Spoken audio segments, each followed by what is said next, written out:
आइए जानते हैं आज के प्रमुख अंतर्राष्ट्रीय खबरों को। पहले एक नजर हेडलाइंस पर। सुप्रीम कोर्ट में चीफ जस्टिस पर हमले की कोशिश, कोर्ट के अंदर क्या हुआ? सोनम वांगचुक केस में कपिल सिब्बल ने दी ऐसी दलील। अमेरिका के साथ ट्रेड डील पर बोले जयशंकर। ट्रंप से शहबाज मुनीर की सीक्रेट डील, रेयर अर्थ की खेप गुपचुप भेजी अमेरिका। अमेरिका को बड़ा झटका, इस यूरोपीय देश ने F-35 जेट को ठुकराया। क्या पाकिस्तान ट्रंप की चाल में फंस गया? गाजा शांति प्रस्ताव पर मुस्लिम दुनिया में दो फाड़। 6 अक्टूबर को फिर बदल गए पेट्रोल डीजल के दाम। ऋषभ शेट्टी ने बजाया ऐसा बिगुल, 4 दिनों में 12 फिल्मों की कर डाली ऐसी की तैसी। पाकिस्तानी बैटर को आईसीसी ने लगाई फटकार, भारत के खिलाफ आउट होने पर काटा था बवाल। और भारत पाकिस्तान मैच पर उठे सवाल, एशिया कप के विवादों के बाद उठी ये मांग। सुप्रीम कोर्ट के चीफ जस्टिस बीआर गवाई पर सोमवार को हमले की कोशिश हुई है। कोर्ट में मौजूद वकील अनस तनवीर ने घटना की पुष्टि की है। घटना के बारे में जानकारी देते हुए अनस तनवीर ने बताया कि आज सुप्रीम कोर्ट में उस समय थोड़ी देर के लिए अफरा तफरी मच गई जब एक वकील ने चीफ जस्टिस पर हमला करने की कोशिश की। इसके बाद बाहर निकाले जाने के दौरान वकील ने सनातन का अपमान नहीं सहेगा हिंदुस्तान। अनस तनवीर का कहना है कि इस घटनाक्रम के दौरान जस्टिस गवाई शांत रहे और सुनवाई जारी रखी। Supreme court, advocates on record association और कांग्रेस पार्टी ने हमले की निंदा की है। लद्दाख के पर्यावरण कार्यकर्ता सोनम वांगचुक की गिरफ्तारी को चुनौती देने वाली याचिका पर सुप्रीम कोर्ट में मंगलवार को सुनवाई हुई। इस याचिका में वांगचुक की राष्ट्रीय सुरक्षा कानून की गिरफ्तारी को अवैध बताते हुए उनकी तत्काल रिहाई की मांग की गई थी। सुप्रीम कोर्ट की जस्टिस अरविंद कुमार की पीठ ने सुनवाई की।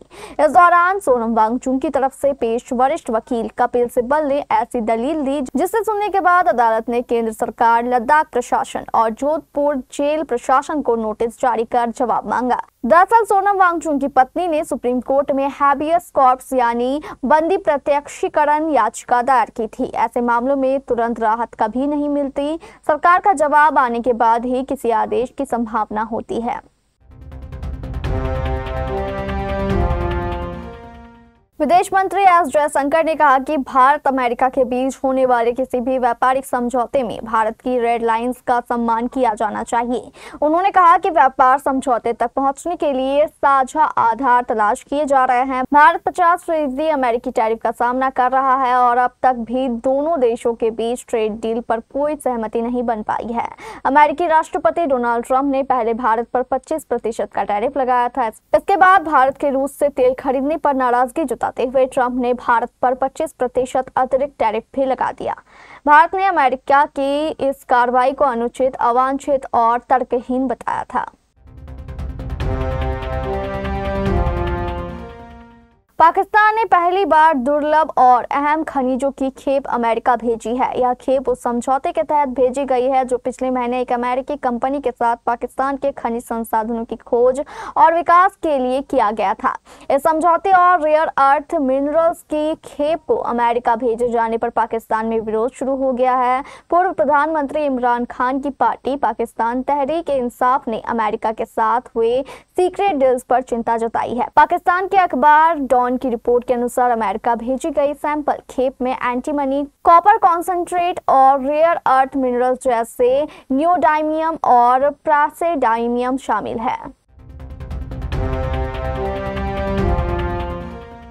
राष्ट्रपति डोनाल्ड ट्रंप के टैरिफ युद्ध के बीच एक यूरोपीय देश ने अमेरिका को बड़ा झटका दिया है। स्पेन ने कथित तौर पर अमेरिका से F-35 स्टील्थ लड़ाकू विमान खरीदने की योजना को रद्द कर दिया है। स्पेन का यह निर्णय यूरोप में अमेरिका के सैन्य विमानन प्रभुत्व के लिए एक दुर्लभ सार्वजनिक झटका है। यह देश अब तुर्की के स्वदेशी रूप से विकसित KAAN विमान में गहरी रुचि दिखा रहा है। माना जा रहा है कि स्पेन ने अमेरिकी F-35 खरीदने का निर्णय बढ़ती लागत, सॉफ्टवेयर की खामियां और परिचालन संबंधित चिंताओं के कारण लिया है। F-35 जेट अपनी खराब ऑपरेशनल उपलब्धता को लेकर लंबे समय से आलोचना का कारण बनता रहा है। अमेरिका के राष्ट्रपति डोनाल्ड ट्रंप और इजराइल के प्रधानमंत्री बेंजामिन नेतन्याहू की तरफ से पेश किया गया 20 सूत्री गाजा प्लान अब मुस्लिम दुनिया में नई फूट का कारण बन गया है। इस प्लान का मकसद गाजा युद्ध को खत्म करना, अस्थायी शांति बहाल करना बताया गया था, लेकिन इसकी कई शर्तों पर अरब और इस्लामिक देश सहमत नहीं है। पाकिस्तान पहले तो ट्रंप के प्रस्ताव पर उछल रहा था, लेकिन जब देश में विरोध हुआ तो उसने कहना शुरू किया कि मुस्लिम देशों के समक्ष जो गाजा प्लान पेश किया गया था वह ट्रंप के प्लान से अलग है। अमेरिका के अहम सहयोगी कतर ने भी ट्रंप के प्रस्ताव से असहमति जताई और तुर्की के राष्ट्रपति रेचेप तैयब एर्दोगन की गाजा प्लान के कुछ पॉइंट्स पर असहमत हैं। हर दिन की शुरुआत सिर्फ सूरज की किरणों से नहीं बल्कि पेट्रोल और डीजल की नई कीमतों से भी होती है, जो आम आदमी की जेब पर सीधा असर डालती है। देश की तेल विपणन कंपनियों द्वारा ताज़ा दरें जारी कर दी गई है, जो अंतर्राष्ट्रीय बाजार में कच्चे तेल की कीमतों और डॉलर रुपए की विनिमय दर में आए बदलावों पर आधारित होती है। ये बदलाव रोजमर्रा की जिंदगी को प्रभावित करते हैं, चाहे वो ऑफिस जाने वाला व्यक्ति हो या फल सब्जी बेचने वाला व्यापारी। ऐसे में हर दिन की कीमतों की जानकारी रखना सिर्फ जरूरी ही नहीं बल्कि समझदारी भी है। सरकार की यह प्रणाली पारदर्शिता सुनिश्चित करती है ताकि उपभोक्ताओं को किसी तरह की भ्रामित जानकारी न मिले। इसी प्रकार आज नई दिल्ली में पेट्रोल की कीमत 94 रुपए 72 पैसे और डीजल की कीमत 87 रुपए 62 पैसे रही। मुंबई में पेट्रोल की कीमत 104 रुपए 21 पैसे और डीजल की कीमत 92 रुपए 15 पैसे रही और कोलकाता में पेट्रोल की कीमत 103 रुपए 94 पैसे और डीजल की कीमत 90 रुपए 76 पैसे रही।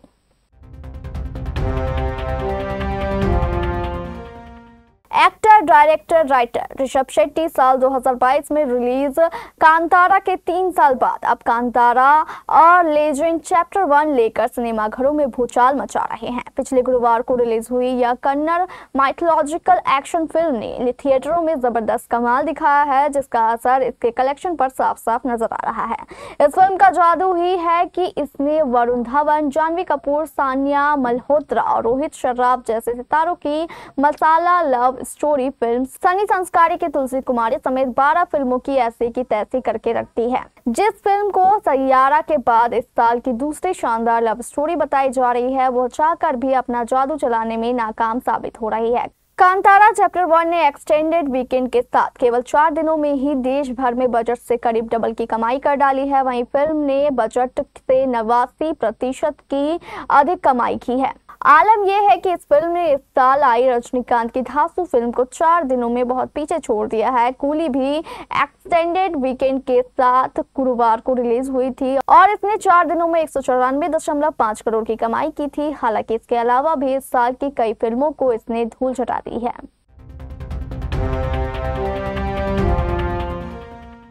आईसीसी महिला वनडे वर्ल्ड कप का रोमांच शुरू हो गया है। रविवार को भारतीय टीम ने पाकिस्तान को बड़े अंतर से हराया, लेकिन इस मुकाबले में पाकिस्तान की खिलाड़ियों ने एक बार फिर खूब ड्रामे किए। आलम यह हुआ कि पाकिस्तान के बल्लेबाज सिद्रा अमीन को आचार संहिता उल्लंघन के लिए आईसीसी ने फटकार लगाई है। दरअसल दाएं हाथ की बल्लेबाज सिद्रा को आईसीसी कोड ऑफ कंडक्ट के लेवल 1 उल्लंघन का दोषी माना गया है। उन्हें फटकार भी लगाई गई है। यह मामला पाकिस्तान की पारी के 44वें ओवर का है, जब सिद्रा अमीन आउट होने के बाद गुस्से में अपने बल्ले को जोर से पिच पर मारती नजर आई। मैदान पर मौजूद अंपायरों ने इस व्यवहार को अनुचित माना और रिपोर्ट दर्ज की।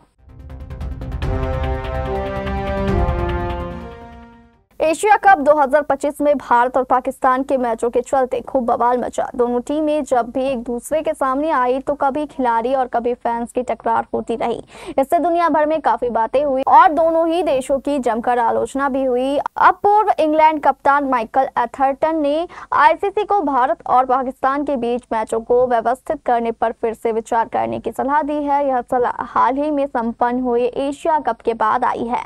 टूर्नामेंट के दौरान दोनों देशों के बीच बड़े तनाव और खराब संबंधों के कारण यह मुद्दा उठा है। इसमें खिलाड़ियों के बीच हाथ न मिलाना, भड़काऊ हाव भाव और ट्रॉफी लेने से इनकार करना जैसी घटनाएं शामिल है। एथरटन का मानना है कि क्रिकेट अब कूटनीति का माध्यम नहीं रहा बल्कि यह व्यापक तनाव का एक जरिया बन गया है। उन्होंने आर्थिक लाभ के लिए मैचों को जानबूझकर तय करने की प्रथा को खत्म करने और भविष्य के आईसीसी आयोजनों के लिए पारदर्शी पिक्चर्स ड्रॉ रखने का सुझाव दिया।